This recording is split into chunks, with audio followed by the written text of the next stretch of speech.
नमस्ते। फरीदाबाद न्यूज़ में मेरे व्यूवर्स का एक बार फिर से स्वागत है। दोस्तों, आज हमें MCF NIT के बाहर, जहां पर फरीदाबाद रेफर मुक्त के लिए एक आंदोलन चलाया जा रहा है। हमारे साथ हैं प्रवासी नेता संतोष यादव जी। संतोष जी, आपका हमारे चैनल में बहुत बहुत स्वागत है। बहुत बहुत नमस्कार आपके चैनल को भी और आपके दर्शकों को भी बहुत बहुत शुभकामनाएं। ये जो आप रेफर मुक्त फरीदाबाद की मांग लेके बैठे हैं, थोड़ा सा हमारे व्यूवर्स को इसके बारे में बताइए प्लीज़। फरीदाबाद रेफर मुक्त हो, ये हमारे बाबा अनशनकारी बाबा राम केवल जी और वरिष्ठ समाजसेवी भाई सतीश चोपड़ा जी के नेतृत्व में ये अनशन किया जा रहा है यहाँ पर। और अनिश्चितकालीन धरना है ये। दरअसल कि हमारे फरीदाबाद की आबादी लगभग 26 लाख से ज़्यादा हो चुकी है और देखा जाए तो ये प्रवासियों का शहर है। सबसे ज़्यादा गरीब मजदूर तबका है जो अन्य राज्यों से आकर यहाँ पर रह रहा है। और वासी हो या प्रवासी हो, हर व्यक्ति के लिए इलाज जरूरी है। रोड पर अगर किसी का एक्सीडेंट हो जाए तो कोई भी ऑटो वाला, रिक्शे वाला तुरंत लेकर हॉस्पिटल बीके आता है और बीके वाले उसे रेफर दिल्ली कर देते हैं। दिल्ली जाने जाने में कीमती जान है जो हमारे युवाओं की, बड़े बुजुर्गों की, वो चली जाती है। तो ये मांग अब फरीदाबाद शहर की हो चुकी है, ना कि हमारी मांग है कि यहाँ पर रेफर मुक्त फरीदाबाद में ट्रॉमा सेंटर मिले बने हॉस्पिटल के अंदर और सारे इलाज यहीं हॉस्पिटल में हो, सरकारी हॉस्पिटल। तो ये आंदोलन जो आप कर रहे हैं, ये अनिश्चितकालीन है और तब तक आप यहाँ से नहीं उठेंगे जब तक इसके ऊपर कोई संज्ञान न लिया जाए। बिल्कुल अनिश्चितकालीन आंदोलन है। सरकार को इस पर झुकना पड़ेगा और इस बार सरकार से उम्मीद भी है। जो विधायक यहाँ पर बने हैं, उन्होंने चाहे पक्ष के हों विपक्ष के हों, सब ने ये मांग रखी थी कि भाई हम फरीदाबाद को रेफर मुक्त करेंगे। तो अब हम लोग ये कह रहे हैं कि जितनी जल्दी अगर ये बन जाए उतना जल्दी ठीक है, हो सकता है और कई जाने बच जाएं। तो सबसे पहले फोकस अब सरकार को इस पर करना चाहिए। बीके हॉस्पिटल फरीदाबाद में 17-18 ट्रॉमा सेंटर है, तो एक ट्रॉमा सेंटर और क्यों? देखो, मैं आपको बता दूं, फरीदाबाद के अंदर अभी 66 मेडिकल कॉलेज खोला गया, ठीक है। गवर्नमेंट की तरफ से अभी कुछ भी ऐसी सुविधा नहीं मिली गई है। आदमी कहाँ जाए? आप देखो, बीके हॉस्पिटल केवल इसलिए बना दिया गया है कि वो केवल पोस्टमार्टम के लिए, अगर कोई आदमी कहता है बीके हॉस्पिटल किस लिए कर रहा है, पोस्टमार्टम होता है केवल, तो हम ये चाहते हैं कि पोस्टमार्टम ना हो, लोगों की जान बचे, सरकारी सुविधाएं मिले, निःशुल्क सुविधाएं मिले। प्राइवेटों में तो करा दो, लोगों के पास प्राइवेट करवाइए। अगर आप प्राइवेट किसी हॉस्पिटल में चले जाओ आप और वहाँ जाओगे तो या तो घर के रजिस्ट्रियाँ गिरवी रखनी पड़ती है या माताओं बहनों को गहने गिरवी रखने पड़ते हैं। उसके बावजूद भी इलाज पूरा नहीं करवा पाते। इतना मोटा खर्चा प्राइवेट हॉस्पिटलों का है। तो ये इन चीज़ों से छुटकारा मिलना चाहिए। सरकार को जनता ने बनाया है, तो जनता को सुविधाएं देना भी सरकार का फर्ज है। जैसा अभी हम सुन रहे थे, इलेक्शन से पहले पक्ष विपक्ष दोनों नेताओं ने आप लोगों से वादा किया था और ट्रॉमा सेंटर के टी के बारे में बात की थी। इलेक्शन कंप्लीट होने के बाद, जीतने के बाद, उसके ऊपर कोई एक्शन हुआ है? अभी तक कोई एक्शन नहीं हुआ है। केवल जो भी बात है कागजों में, भाषणों में, उसी में चल रहा है। अब मेरे हिसाब से मुझे नहीं लगता कि सरकार के लिए ये कोई बड़ी बात है। 3-3 मंत्रालय फरीदाबाद को मिले हुए हैं। यहाँ के विधायक भी हैं, एक तरफा विधायक जीते भी हैं। सरकार एक तरफा है, पूरे बहुमत के साथ है। तो मुझे उम्मीद है जो फरीदाबाद, जिससे पूरा हरियाणा चल रहा है, यहाँ के टैक्स से हरियाणा चल रहा है, तो यहाँ की जनता का टैक्स लेकर अगर हरियाणा की सरकार चल रही है तो यहाँ की जनता को सुविधाएं देना भी सरकार का फर्ज है। बीके हॉस्पिटल जाना जाता 1954 से बना हुआ है, तो क्या आपका ये कहना है कि बीके हॉस्पिटल में आज की तारीख में सिर्फ रेफर के अलावा कुछ नहीं होता? जैसा भी बाबा जी ने बताया था कि भी इंटरव्यू में कि ये बूचड़ खाना बन चुका है। बीके अस्पताल जो है, इसे जो शहर के लोग हैं वो बूचड़ खाना के नाम से जानते हैं। मतलब बीके का फुल फॉर्म अब बूचड़ खाना हो चुका है। खाना हो चुका है। यहाँ इलाज जैसी कोई सुविधा नहीं है और यहाँ के जो नेतागण हैं, हम तो कई बार बैठते हैं, कोई भी छाती ठोक के ये नहीं कह सकता कि हम आपका इलाज बीके हॉस्पिटल में करा सकते हैं। यहाँ तक कि अभी कल मैंने देखा है, आप जैसे कोई मीडिया चैनल में चल रहा था कि 5 लाख का आयुष्मान कार्ड लेके आए वो, और उसके बावजूद भी उसका इलाज नहीं हो रहा। तो मेरे हिसाब से 5 लाख के आयुष्मान कार्ड की इनकी जरूरत नहीं है। रेफर मुक्त फरीदाबाद करो, पूरा का पूरा इलाज यहाँ पर करो। ये अगर मतलब आपका ये कहना है कि आयुष्मान कार्ड बीके में भी नहीं चल रहा? बीके में भी नहीं चल रहा आयुष्मान कार्ड। आप मुझे बता दो, एक व्यक्ति ला के दिखा दो जो 5 लाख का आयुष्मान कार्ड मिला हुआ है, वो अपना बेचारा कोई पथरी का ऑपरेशन कहीं करा ले, कोई हड्डी टूटी हो तो अपना हड्डी का कहीं प्लास्टर करा ले उससे। तो ये सारी चीज़ें हवा हवाई हैं। जमीनी स्तर पे काम करना पड़ेगा। आम जनता के मुंह से आवाज़ आनी चाहिए कि हाँ, हमें सुविधा मिल रही है। बाबा जी, आपका हमारे चैनल में स्वागत है। आपके मुख से भी हम कुछ सुनना चाहेंगे, बिकॉज इतनी उम्र में आप धरना, ठंड के समय में धरने पे बैठे हुए हैं। 2 शब्द आपका हमारे चैनल में स्वागत है। 2 शब्द आपसे सुनना चाहेंगे। बहुत धन्यवाद। मेरे शहर का मौसम गुलाबी है, यहाँ वादे खोखले हैं, विकास किताबी है। जो हम ये देख रहे हैं ना पूरे फरीदाबाद को, जितनी इसकी प्रशंसा हो रही है, जितने विकास के दावे किए जा रहे हैं, वो खोखले हैं। अन्यथा 26 लाख लोगों को इस तरह प्राइवेट में नहीं भटकना पड़ता, इस तरह रेफर होके दिल्ली नहीं जाना पड़ता। हमारी सरकारें कहती हैं कि हम वर्ल्ड क्लास की फैसिलिटी दे रहे हैं। वर्ल्ड क्लास की फैसिलिटी आप उनको बोल रहे हैं जो निजी अस्पताल हैं, या तो आप खुल करके बोलो कि हमारे निजी अस्पतालों में हमारे उसमें हिस्सेदारी है, हम चला रहे हैं उसको, तो हम सरकारी क्यों चलाएं? सीधा सीधा बोले ये नेतागण, या फिर सरकारी अस्पताल की व्यवस्था दुरुस्त करें। कहीं पर ओपीडी 2500 हो रही है तो उनको सीपीएम, पीसीएम और मल्टीविटामिन और खांसी की वो सिरप दे करके यहाँ से भेजा जा रहा है। और अगर उनको कोई क्रिटिकल प्रॉब्लम है तो उसमें आप रेफर खेल रहे हो, उसके प्राण निकल जाते हैं आधे रास्ते में जाते जाते। यहाँ कोई स्पेशलिस्ट नहीं है, वेंटिलेटर और आईसीयू नहीं है। तो हमारे साथ हो क्या रहा है? मतलब 26 लाख लोगों को आपको वोट तो चाहिए, सुविधा नहीं देनी। जो 30% टैक्स है वो सिर्फ डायरेक्ट टैक्स है, 70% जो 70% टैक्स है वो इनडायरेक्ट है, और इनडायरेक्ट देता गरीब अमीर सब मिला करके, जो रोजाना की चीजें खरीद रहा है। वो 70% टैक्स का पैसा देने के बाद में, वोट देने के बाद में, सरकार बनाने के बाद में हम सड़कों पर बैठे, वो लोग धक्के खा रहे हैं और बोलते हैं आयुष्मान दे रहे हैं।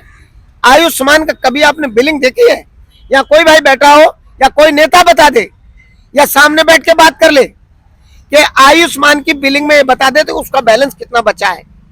जहां पर भी चल रहा है कोई बिलिंग नहीं दी जाती, आपको कोई बैलेंस नहीं बताया जाता। अगर आपका 50,000 में इलाज हुआ तो पता नहीं डॉक्टर 2.5 लाख काट रहा है तो उसमें 5 लाख काट लेता है। मतलब आपका कहने का मतलब है अगर 50,000 का बिल बना, उसको जो आयुष्मान कार्ड का धारक है उसको ये नहीं पता कि मेरा बैलेंस क्या है। जी नहीं, डिटेल कभी नहीं दी जाती, आप चेक कर लेना। संतोष जी, अभी कल मैं अपने एक मित्र के साथ था, उनके साथ ये आप बीती हुई थी। बीके से उनको रेफर किया गया, एम्बुलेंस में उनको डाला गया, प्राइवेट एम्बुलेंस में, और वो एम्बुलेंस वाला उनको डरा धमका के कि दिल्ली जाते जाते इसकी डेथ हो जाएगी, भला हो जाएगा, भला हो जाएगा, एक रेफर्ड प्राइवेट हॉस्पिटल में ले गए। इसके बारे में कुछ रोशनी डालेंगे? देखो, इसके पीछे पहले भी भाई हमारे सतीश चोपड़ा जी, बाबा रामकर जी, तमाम समाज सेवी लोगों ने आवाज़ पहले भी उठाई है।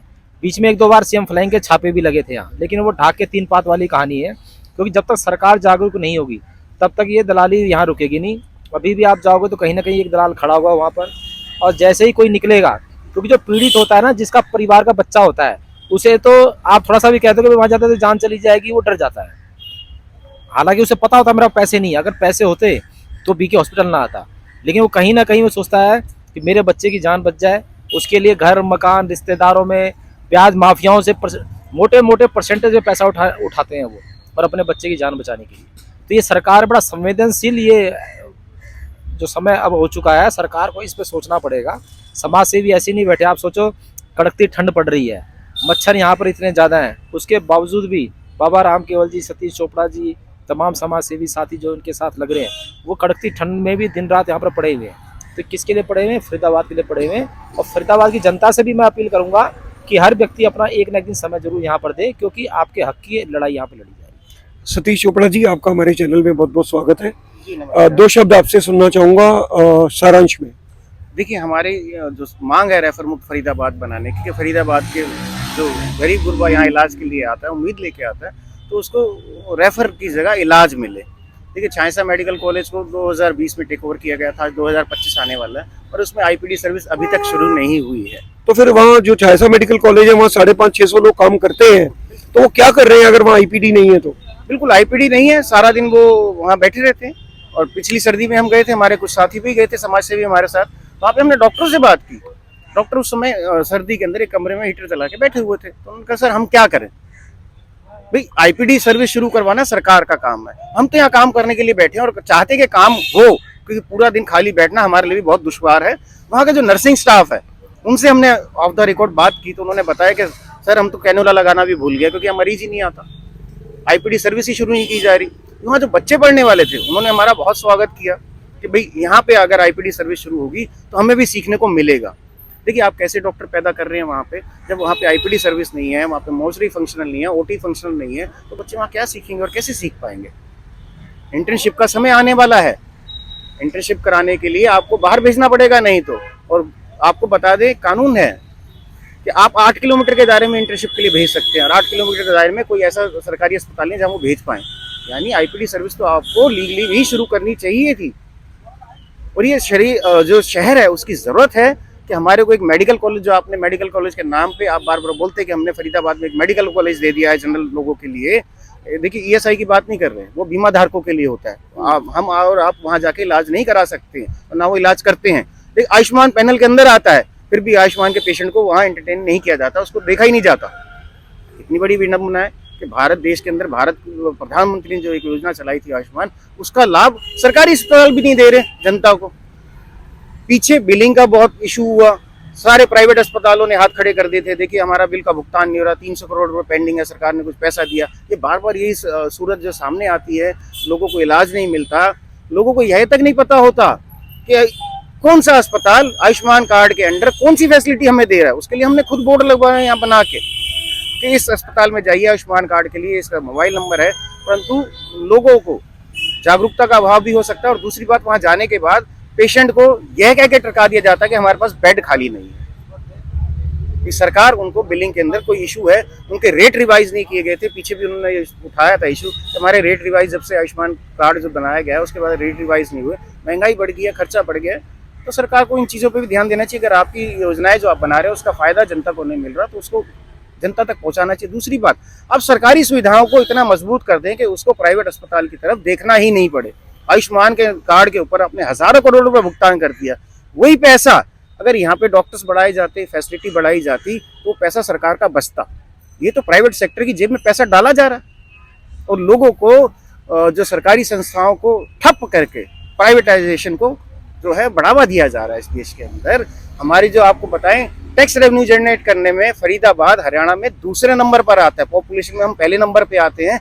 स्लम एरिया हमारे यहाँ सबसे ज्यादा है, गरीब गुरबा, प्रवासी मजदूर और यहाँ तक कि यहाँ के रहने वाले लोगों की भी इनकम इतनी ज़्यादा नहीं है कि वो प्राइवेट अस्पतालों के मोटे मोटे बिल भर सके। और आज मेडिकल साइंस ने इतनी तरक्की कर ली है। पीछे मैं आपको मुंबई का एक वाक्य बताता हूँ और खूब हाईलाइट भी हुआ था। एक व्यक्ति के हाथ कट गए थे और उसके 5 साल बाद उसे दूसरे व्यक्ति के हाथ लगाए गए, वो हाथ आज फंक्शनल हैं और उसका फ़ायदा वो इसलिए उठा पाया क्योंकि जनता ने चंदा करके उसका इलाज कराया था।